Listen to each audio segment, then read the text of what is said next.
Bakit nga ba maraming Chinese ang nagiging milyonaryo kahit nagsimula lang sa maliit? Nagkataon lang ba ito? O may paraan talaga sila ng paghawak ng pera na bihirang pag-usapan? Sa paglipas ng maraming taon, may mga kaugalian at disiplina sa pera na naging bahagi ng maraming Chinese business families. At ang mga simpleng prinsipyong ito ang isa sa mga dahilan kung bakit patuloy nilang napapalago ang kanilang yaman. At sa video na ito, ibabahagi ko ang 8 sikreto sa pera ng maraming Chinese at ang mga aral na maaari mong gamitin para mas mapalago rin ang sarili mong pananalapi. Kaya siguraduhin panoorin mo ito hanggang dulo. Ang number 1 ay inuuna nila ang pagpapalago ng kita, hindi ang pagpapakita ng yaman. Ang isa sa mga dahilan kung bakit maraming Chinese ang unti-unting yumayaman ay dahil iba ang kanilang prioridad pagdating sa pera. Habang may mga taong gustong ipakita agad na sila ay kumikita na sa pamamagitan ng mamahaling cellphone, bagong sasakyan o branded na gamit, maraming Chinese business owners ang kabaliktaran ng ginagawa. Kapag kumita ang negosyo nila, hindi nila agad ginagastos ang pera para sa luho. Sa halip, ibinabalik nila ito sa negosyo. Bumibili sila ng mas maraming paninda, nagdadagdag ng kagamitan, nagbubukas ng panibagong branch o naghahanap ng mas magandang paraan para mas lumaki pa ang kanilang kita. Alam nila na ang perang ginagastos sa pagpapakita ng yaman ay kadalasang nauubos. Pero ang perang inilagay sa negosyo ay may mga pagkakataong bumalik ng mas malaki. Kaya mas pinipili nilang magmukhang simple ngayon kaysa magmukhang mayaman pero kapos naman sa hinaharap. Mapapansin mo rin na maraming matagumpay na Chinese entrepreneurs ang hindi mahilig magpasikat. Kahit malaki ang kinikita, simple pa rin ang kanilang pamumuhay. Hindi dahil wala silang pambili, kundi dahil mas mahalaga sa kanila ang patuloy na pagpapalago ng kanilang negosyo kaysa ang paghanga ng ibang tao. Ito ang isang mindset na pwede nating tularan. Bago isipin kung paano magmukhang mayaman, mas mahalagang itanong muna sa sarili, paano ko mapapalaki ang pinagkukunan ko ng kita? Dahil sa huli, ang tunay na yaman ay hindi nasusukat sa ipinapakita, kundi sa patuloy na lumalaking asset at negosyo. Ang number 2 naman ay maliit man ang simula, malaki ang pangarap. Isa sa mga sekreto ng maraming Chinese sa pagyaman ay hindi sila naghihintay ng perpektong pagkakataon bago magsimula. Hindi nila iniisip na kailangan munang magkaroon ng milyong-milyong puhunan para magnegosyo. Para sa kanila, mas mahalagang makapagsimula kaysa manatiling naghihintay. Marami sa mga kilalang Chinese entrepreneurs ngayon ay nagsisimula lang sa maliit na tindahan, simpleng pwesto sa palengke o kakaunting paninda. Pero dahil tuloy-tuloy silang nag-iipon ng karanasan, kita at mga customer, unti-unti ring lumalaki ang kanilang negosyo.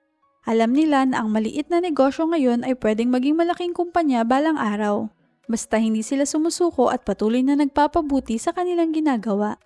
Ito ang magandang aral para sa ating lahat. Huwag hayaang pigilan ka ng maliit na puhunan o simpleng simula. Dahil kadalasan, hindi ang laki ng panimula ang nagtatakda ng tagumpay, kundi ang sipag, tiyaga at determinasyong magpatuloy hanggang maabot ang iyong pangarap. At bago ang number 3, maisingit ko lang, baka pwedeng pakilike nitong video at pakipindot na din ang subscribe button kung mahilig ka sa mga videong tulad nito. Ang number 3 ay pinapaikot nila ang pera.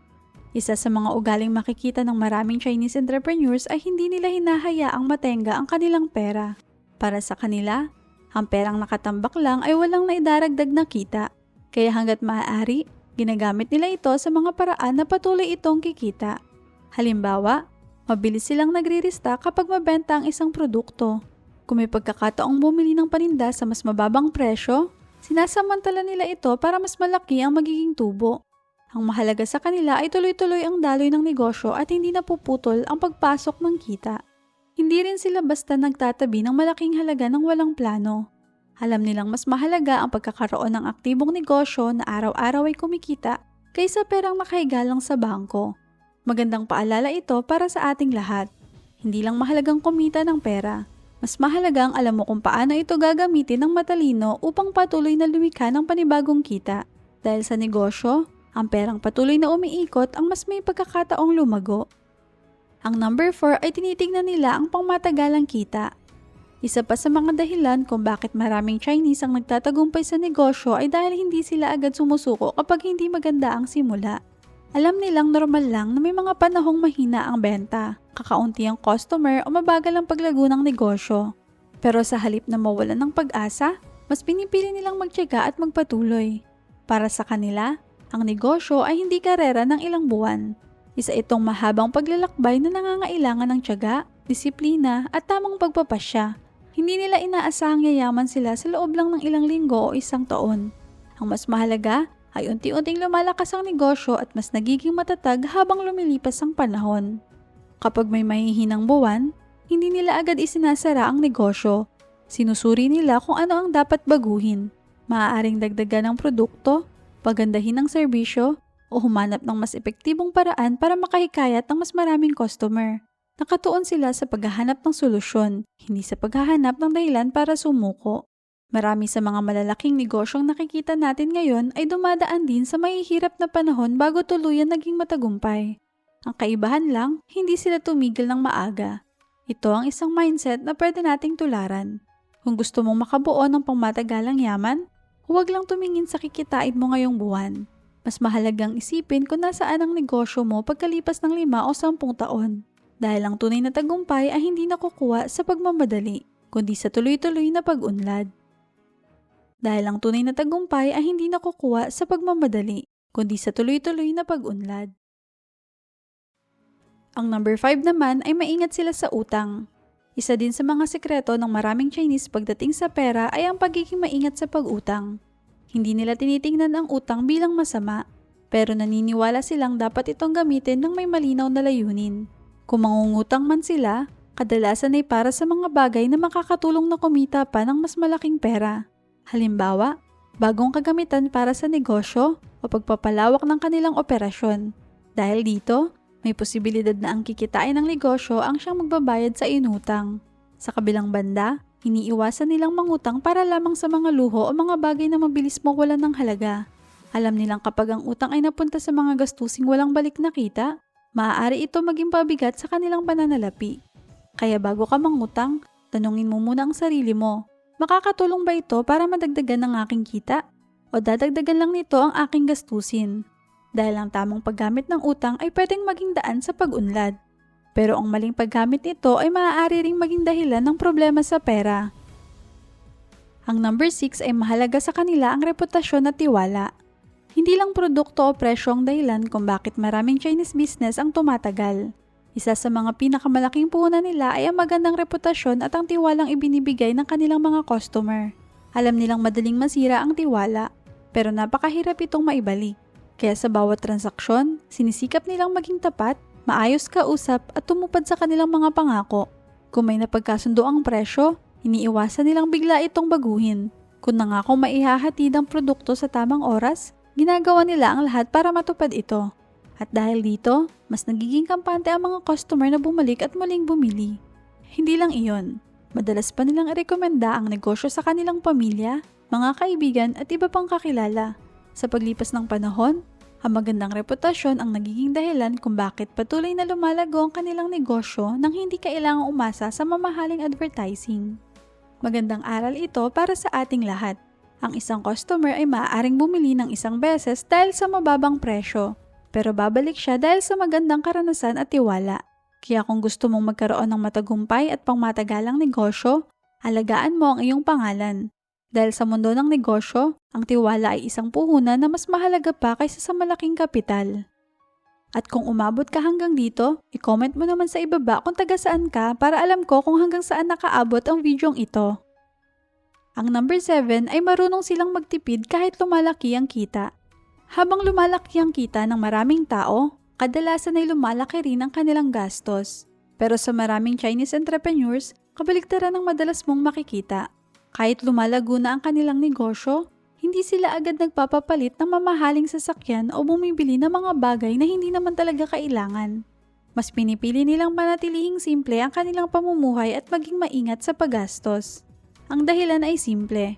Alam nila na ang perang hindi nila ginastos ngayon ay maaari pa nilang magamit para sa mas mahahalagang bagay, tulad ng pagdaragdag ng puhunan, pagpapalawak ng negosyo, o pag-invest sa mga oportunidad na makakapagpalaki pa ng kanilang kita. Dahil sa ganitong disiplina, mas mabilis silang nakakapag-ipon ng kapital at mas handa silang samantalahin ang mga pagkakataong maaaring magpalago pa ng kanilang negosyo. Hindi naman masama ang gumastos para sa sarili, pero ipinapakita ng ugaling ito na kung minsan, Ang mas matalinong desisyon ay hindi ang bumili agad ng gusto mo, kundi ang gamitin muna ang pera sa mga bagay na makakatulong para mas lumaki pa ang iyong kinikita. Ang number 8 at ang panghuli ay iniisip nila ang susunod na henerasyon. Para sa maraming Chinese entrepreneurs, ang pagyaman ay hindi lang tungkol sa sarili. Ang iniisip nila ay kung paano makakagawa ng negosyo at ang mga ari-ari ang magbibigay ng seguridad hindi lang sa kanila, kundi pati sa kanilang mga anak at maging sa susunod pang henerasyon. Kaya sa bawat desisyon tungkol sa pera, hindi lang ang kita ngayon ang kanilang tinitingnan. Iniisip din nila kung ano ang magiging epekto nito pagkalipas ng 5, 10 o kahit 20 taon. Mas pinipili nilang magtayo ng negosyo, bumili ng mga assets, at mag-ipon ng mga bagay na patuloy na magkakaroon ng halaga sa paglipas ng panahon. Dahil dito, mas nagiging maingat sila sa paggastos at mas responsable sa paghawak ng kanilang pera. Alam nilang ang bawat matalinong desisyon ngayon ay maaaring maging pundasyon ng mas magandang kinabukasan para sa kanilang pamilya. Ito ang mindset na pwede nating pag-isipan. Kapag ang pananaw mo ay hindi lang para sa kasalukuyan kundi para rin sa susunod na henerasyon, mas nagiging madali ang paggawa ng mga desisyong makakatulong sa pagbuo ng pangmatagalang yaman. Hindi lahat ng Chinese ay yumayaman, at hindi rin ibig sabihin na kapag ginaya mo ang lahat ng kanilang ginagawa ay yayaman ka kaagad. Pero may mga ugali at pananaw sila tungkol sa pera na pwede nating pag-aralan at isabuhay. Minsan, hindi mas malaking kita ang kailangan para umunlad, kundi mas matalinong paghawak sa perang mayroon tayo ngayon. Kung may natutunan ka sa video na ito, huwag kalimutang i-like, i-share at mag-subscribe sa channel para sa mas marami pang practical na tips tungkol sa negosyo, pera at pagpapalago ng yaman. Maraming salamat sa panonood at magkita-kita tayo sa susunod na video. Wealth Culture PH.